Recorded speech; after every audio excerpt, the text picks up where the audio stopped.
As I did last week, I'm also going to take a different approach to this lesson than I've been doing previously.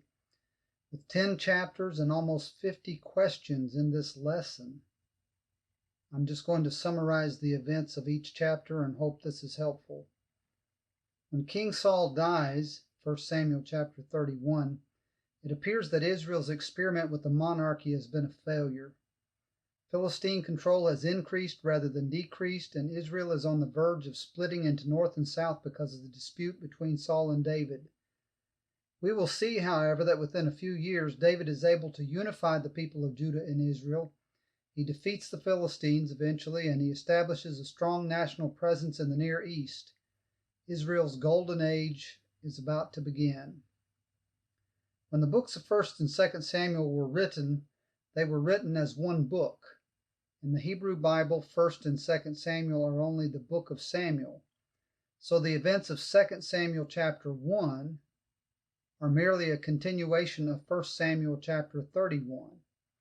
And as I just mentioned a moment ago, in 1st Samuel chapter 31, Saul and his son Jonathan were killed in battle with the Philistines. David had been sent back to his hometown of Ziklag in Philistia because the Philistine leaders didn't trust him to fight in the battle against Israel. And so we begin chapter 1 in 1 Samuel chapter 1. 3 days after David returned to Ziklag, he learned the outcome of the battle between Israel and the Philistines. A man came from the battlefield and told David that Saul and Jonathan had been killed in the battle. He then told David that he himself put King Saul to death because Saul had asked him to do so. This account differs from what we read in 1 Samuel chapter 31, and it seems to be that the conclusion is that this man was lying to David in the hopes that David would reward him for killing his enemy, King Saul. But this man didn't know what David was like. David, in fact, had the man killed because he, quote, put forth his hand to destroy the Lord's anointed, end quote. The remainder of chapter 1 is a poem that David composed, mourning over Saul and Jonathan having fallen at the hands of the Philistines. Chapter 2. While Saul was king, the people of the land would have been torn by the conflict between Saul and David. David had gained the respect of many people and had cultivated the friendship of the elders of Judah, but he knew to be cautious after Saul's death. He sought the Lord's guidance before he moved to Hebron, which was the most important city of Judah. And then Saul's son Ishbosheth was made king over Israel by the commander of Saul's army, Abner, who survived the war. And in verse 11 of chapter 2, we read that David was made king in Hebron over the house of Judah. We always refer to the period of Saul, David, and Solomon as the United Kingdom. But the first 2 years after Saul's death was a divided kingdom, with Ishbosheth ruling the north, known as Israel, and David ruling the south, known as Judah.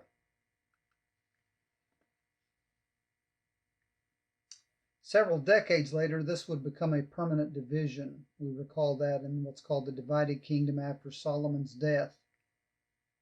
The rest of chapter 2 in 1 Samuel shows the conflict that continued between Israel and Judah at this time. I mentioned Abner a moment ago. He was now the commander of Ishbosheth's army, and Joab was the commander of David's army. And in a conflict recorded in this chapter, Abner killed one of Joab's brothers. This proves to be his own undoing in the next chapter. Chapter 3. Verse 1 tells us that there was a long war between the house of Saul and the house of David. But David grew stronger and stronger, and the house of Saul grew weaker and weaker. Abner, the chapter tells us, became disgruntled with Ishbosheth and tells him that he's going to go and turn the kingdom over to David. Abner goes to David and offers to make a covenant with him so that David can rule over all Israel. Later, as Abner leaves, Joab learns of what had happened. Then, in revenge for his own brother, Joab goes and murders Abner. In chapter 4, we find another upsetting event. Military commanders had a lot of power, which has already been indicated by Abner, for example, appointing Ishbosheth as commander. And when Ishbosheth learned that Abner had been killed, verse 1 tells us that he lost heart, and all Israel was troubled. Then 2 of his military officers gained entrance into his house, the king's house, Ishbosheth's house, and stabbed him to death. Like the man who claimed he killed King Saul, these men think David will reward them for killing Ishbosheth, so they come and tell David this. But instead, David gives them the same treatment he gave the man who claimed he killed King Saul. He has both of these men executed. And so David continually shows respect for the throne. Chapter 5.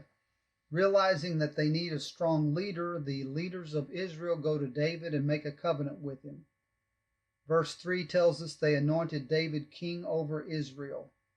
Verse 4 tells us that he reigned for 40 years. He continued to stay at Hebron for another 5.5 years, making a total of 7.5. Then he conquered Jerusalem and made it the capital of the nation and reigned there for 33 more years over Israel and Judah. Jerusalem was an excellent choice for a capital.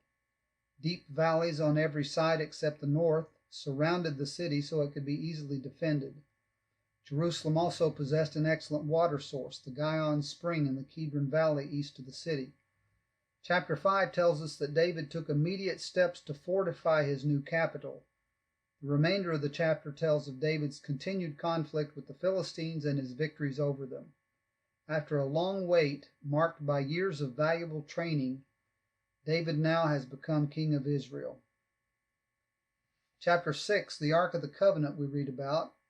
The ark represented God's presence more than any other article in the tabernacle. Chapter 6 tells us about David bringing the Ark of the Covenant to Jerusalem. You recall that since the days of Eli and Samuel, the ark had been at Kiriath Jearim, about 9 miles west of Jerusalem. It's not shown on this map, the specific spot, but you see Jerusalem here. If I can get my cursor to work right. I can't see. I think that's Jerusalem. I think that's right. Anyway, it's right over here in this area.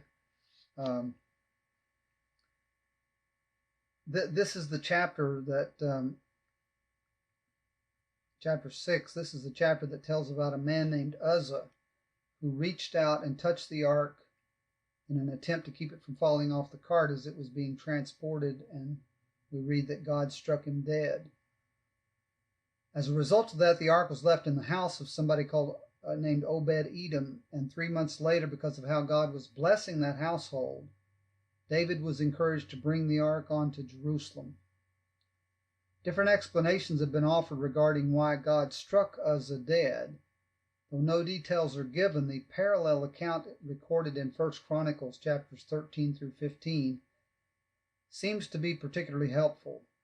The record of Uzzah's death is found in 1 Chronicles 13. Then the second and successful attempt to bring the ark to Jerusalem was accomplished in chapter 15. We're told in chapter 15 that David assembled the children of Aaron and the Levites, and then in verses 12 and 13, First Chronicles, did I say Second Chronicles? First Chronicles chapter 13, okay, this is First Chronicles chapter 15, verses 12 and 13. David had gathered the children of Aaron and the Levites, and he says to them here, "You are the heads of the fathers' houses of the Levites. Sanctify yourselves, you and your brethren, that you may bring up the ark of the Lord God of Israel to the place I have prepared for it. For because you did not do it the first time, the Lord our God broke out against us because we did not consult him about the proper order." Chapter 7. Once he established his residence in Jerusalem, the Phoenicians built a palace for David out of the cedars of Lebanon. David then wanted to build a magnificent temple for the Lord. At first the prophet Nathan encouraged him, But then the Lord revealed to Nathan that David would not be allowed to construct the temple. God makes the point that no other previous leader had built him a temple. But in the parallel account in 1 Chronicles, the reason given for not allowing David to build the temple is that he was a man of war who had shed much blood, and that his son Solomon would be allowed to build the temple because he would be a man of peace and rest. David wanted to build God a house, the temple, but God said he would not allow it. But then God said that he would build David a house, referring to a dynasty of long duration. God promised David that he would always have a son on the throne. Verses 12 and 13 of chapter 7, 2 Samuel 7, 12 and 13 says, "When your days are over and you rest with your ancestors, I will raise up your seed or offspring to succeed you, your own flesh and blood, and I will establish his kingdom. He is the one who will build a house for my name, and I will establish the throne of his kingdom forever. I will be his father, and he will be my son." There's a sense in which this applies to Solomon. But there's a larger sense in which this applies to Jesus, the seed of David. Chapter 8. This is a chapter of battles, and the battles described in this chapter probably took place over a period of years. Almost all the nations were adjacent to Israel's border. This map shows, I was thinking it showed, no, this is the map I'm looking for here. The Moabites here, the Ammonites here, those are particular ones that are mentioned. Should have given a better map that went all the way over to the Euphrates here. I intended to do that and failed to do so. But regardless, these are two primary, let me get my head on straight here. I'm getting chapter 8 and chapter 9, chapter 10 mixed up if I'm not careful. Let me just go ahead. As a result of these battles against these other nations, David becomes the head of an influential kingdom. His military successes provide him with significant wealth in the form of plunder and tribute payments from surrounding nations. Unlike the reign of many of the later kings, David's rule is characterized by justice and righteousness. Chapter 9, early in his career, David was known as a wise and fair leader. And when he became king, he continued to handle problems with great skill. This 9th chapter is an example of that. When most kings came to power, they tried to eliminate any survivors of the preceding king's family. But David, as we've already noted several times, David was not like most kings.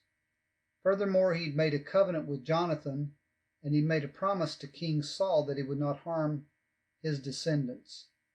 Chapter 9 tells the story of a cripple who was one of Jonathan's sons. His name was Mephibosheth. David did as he promised, and he treated Mephibosheth like royalty. Chapter 10 records a conflict between the Ammonites and David. The king of the Ammonites died, and his son, we're told, took his place, and David decided to send men to show kindness to this man because of his father's death. However, when they arrive, the Ammonites accuse them of being spies, and they treat them shamefully and send them back to David. The Ammonites were aware that what they did to these men was an act of war, so they prepared themselves for battle. The chapter tells us about David winning a decisive victory and gaining control of much of the land between Israel and the Euphrates River, which is on over here. So this area over here to the east of the Jordan River. Next week, things will slow down, and we're going to look at 2 chapters, only 2 chapters, 2 Samuel chapters 11 and 12.